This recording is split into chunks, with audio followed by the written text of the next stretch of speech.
Kaugnay pa rin po ng balitang yan, makakausap natin sa linya ng telepono si Ivan Cloud, presidente ng Philippine Transport Network Organization, grupo ng drivers ng TNVS o katulad po ng Grab at ng Uber.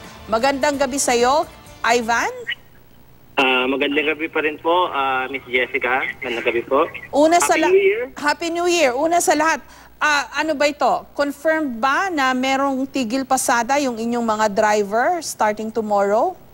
Actually, ma'am, one of our members, ipinost siyang tigil pasada sa grupo namin, sa closed group, sa PDNO, and then na-caught yung attention namin dyan regarding sa post niya at maraming members na gustong sumali. Actually, sa libo-libo po, madami sila na gustong magtigil pasada. Pero hindi po namin to pinapayagan sa grupo namin. Bagkos magkakaroon kami ng general meeting sa January 6 po sa may Metro Walk para pag-usapan namin ang mga pangangailangan ng TNVS po. Okay, so kumbaga hindi ito authorized o hindi ini-endorso ng inyong grupo. Bagamat tama ba na merong mga masama ang loob dahil dito nga sa surge cap o yung paglalagay ng limit sa pwedeng itaas na pamasahe noong Christmas?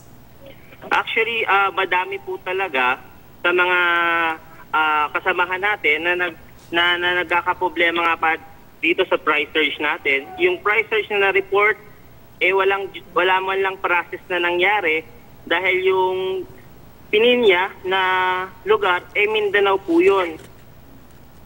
Hindi naman po sa Metro Manila. Okay. So, so sa tingin nyo, hindi tama yung surge cap na ipinataw? Yes, ma'am. Hindi po tama yun, ma'am. Kasi unang-una po, nagkakaroon po ng surge tayo. Sample po, kung nasa Makati yung pasahero, nasa Mandaluyong naman yung driver, nagkakaroon siya ng surge kasi pupuntahan niya pa po yung pasahero coming from Mandaluyong. Ini-explain ko lang po ito, ma'am, para malaman din ang sambayanan tao kung paano nagkakaroon ng surge. Opo. Okay, tsaka traffic nung Christmas, no, hanggang ditong New Year, hanggang today in fact. So ito rin yung mga nagpapahirap sa inyo, tama ba? Opo, ma'am, opo. Okay, so ilan sa tansya mo, Ivan, ang sasali sa tigil pamasada na ito bukas? Madami-dami po, ma'am. Hindi ko po masasabi kung sa libo po, mukhang libo po ang sasali dito, pero mas ini-encourage ko po sila na umattend sila sa January 6 po. Magkaroon kami ng formal general meeting para gawin namin kung ano yung nararapat sa TNVS side po. Kasi wala po nagre-representative sa TNVS, sa LTFRB po, especially ang LTFRB, nagko-close door meeting sila sa mga TNT. Wala pong representative coming from the drivers and operator side po. Okay. Ito po yung gusto naming ipahayag din na magkaroon ng at least one representative from our group po. So ang kausap nila yung kumpanya mismo ng Uber at Grab, pero hindi yung mga driver at operator na sumasali sa Uber at Grab. Tama ba yung intindi ko, Ivan? Tama po, Ma'am Jessica. Sila lang po ang nakakaalam, ang mga TNC lang po ang nakakaalam ng mga nangyayari. Kami po ang nasa operation at kami rin po ang nasi-check ng LTFRB sa kalsada po. Medyo iba kasi itong template ng inyong negosyo, no? Itong inyong business model, ika nga, Ivan. So yes, siguro, baka dito rin nagkakaroon ng kalituhan ngayon. Kasi kung ako LTFRB, syempre kakausapin ko yung kumpanya ng Uber at Grab. Ibang usapan pa pala involving you and yung mga driver and operators. Tama po yun, ma'am. Tama po yun. Sample po para sa PA po namin. Sa mga legalities namin sa LTFRB, kung ano lang po yung ibinigay sa amin ng Uber or ng Grab, kino-comply po namin yon at ang dami rin po sa amin na deny, pero hindi namin alam bakit kami dininay.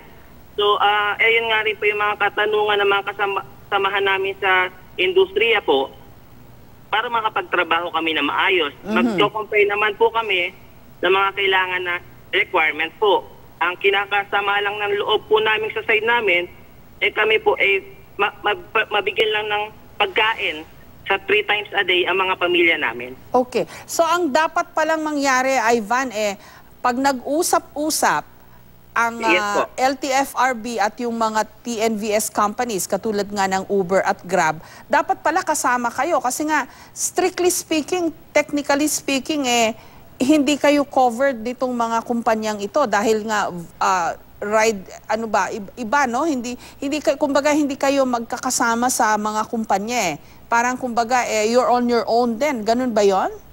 Yes, ma'am. Yes, ma'am. Actually, nung nagpapasa kami ng mga requirements sa Uber at Grab, ang palabas po sa amin partners. Partners po. Ibig sabihin po, pag partners po kami, parang different company po kami sa kanila. Parang ganun po yung lumalabas. Opo. Ngayon po, ang gusto naman po namin as a community ng drivers, organization, and operators po, na mabigyan po kami ng seats para alam po namin yung mga nangyayari sa panahon po ngayon. Kasi para po kami mga bulag dahil wala po kaming nalalaman. Okay.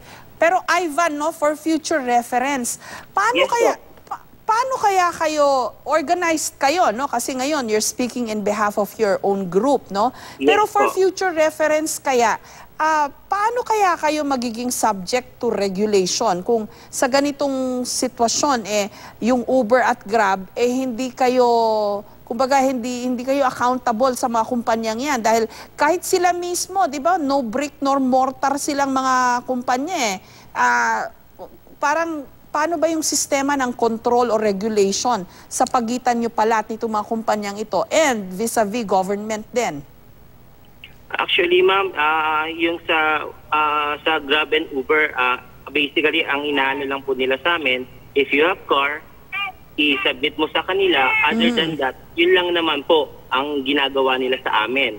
Parang extra income, kumbaga if you have a car, yun lang naman po ang nakikita namin sa kanila right now. Yeah, actually, wala silang liabilities pa, especially kung sakaling wag naman sana, mahuli kung wala kaming PA or CPC. Pero ayun nga, I think ang problem, no, Ivan. So, for future reference nga, paano kaya? Pagka magkaroon uli ng problemang ganito, niligyan kayo ng regulation, masyado daw mataas yung singil. Although sabi mo, sa Mindanao naman nangyari yun, hindi dito sa Metro Manila.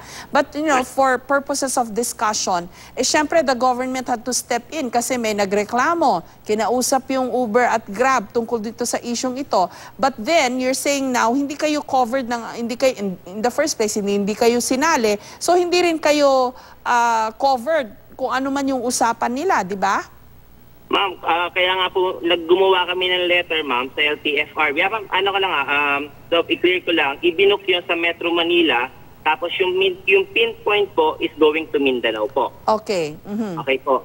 So kaya naging 28,000 yung fare. Ngayon po, ang nagakbang po kami sa LTFRB, gumawa po kami ng letter together with the members na ipasa yung letters namin na receive po nila.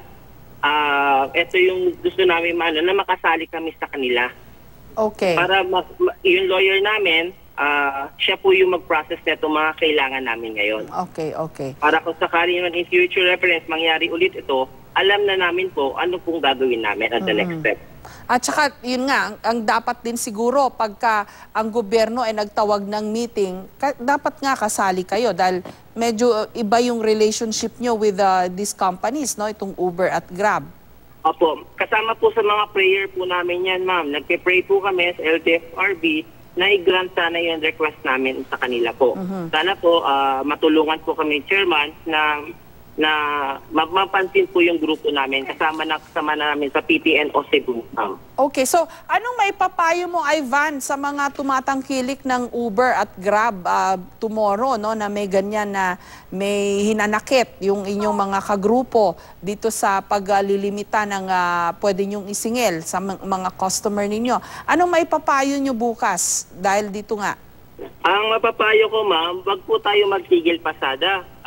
Kawawa naman po yung kasamahan ng mga riders natin na mga kailangan ng serbisyo natin. Ngayon po, mas ini-encourage ko po sila na umattend po sa general meeting natin sa January 6 po sa may Metro Walk, 8 a.m. ng umaga, mapag-usapan natin kasama ng lawyer po natin. Magsama-sama tayo, magpulong-pulong tayo, pag-usapan natin lahat. Mas maganda itama natin kung ano yung nararapat sa TNVS. Hindi po solusyon ang tigil pasada. Ang solusyon po dito, ayusin po natin to na maayos sa buo ng mga PNBS, PTNO, magsama-sama po tayo sa January 6. Doon po tayo magdesisyon sa mismong araw po na ito. Okay, sir. Bumiyahe pa rin po kayo sa January 3 tomorrow para po wag naman po tayong maging pabigat sa mga kasamahan nating Pilipino po. Sa riding public, Ivan, ano naman ang maipapayo mo dun sa mga tumatangkilik ng Uber at Grab? Marami pong salamat sa mga pasahero po namin dahil kung wala po kayo, ma'am, wala din po kami dito. Tangkilikin niyo po ang Grab, Uber or mga TNVS or TNC dahil as a innovation na po tayo ng panahon ngayon. Ito na po yung bagong transportasyon, innovation way of transportation po. Okay, pero bukas, dahil may ganitong sitwasyon, may maipapayo ka ba dun sa inyong mga customer? Ma'am, ipinupush ko po na wala po magtitigil pasada tomorrow at lahat po, I'm sure meron po dyan mga kasamahan natin na babiyahe pa rin. Wag po sila mag-alala, may mga sasakyan pa rin po sa daan. Okay, maraming salamat Ivan Cloud ng Philippine Transport Network Organization.